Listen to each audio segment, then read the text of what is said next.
This is the Ego 765 CFM leaf blower kit. This includes the leaf blower, and you also get a 5 amp hour battery that works with any of the other Ego tools, and they give you one of the 320 watt chargers as well, which is able to charge the battery in about an hour. This tool is great because it uses a brushless motor, and so you get up to 90 minutes of runtime if you use it in the lower setting. If you use it in the max power turbo mode, you can expect to get about 15 to 20 minutes of use out of it. You also do get this tapered nozzle attachment on the front that you can remove if you'd like, and you can switch it out for this spread nozzle as well, which this is great for getting debris off that's stuck on your driveway or other things. Really love how easy Ego makes it to remove these attachments too. This blower does get a little heavy, so they also include this shoulder strap, so that makes it really nice to carry this around the lawn or garden.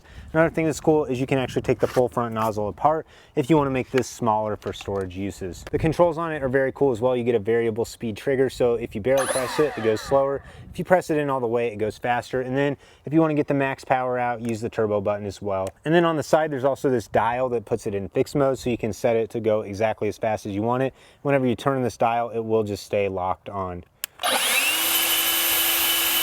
The 765 CFM blower works with any of the Ego batteries, and they give you a 5-year warranty on the blower, and you get a 3-year warranty on the batteries.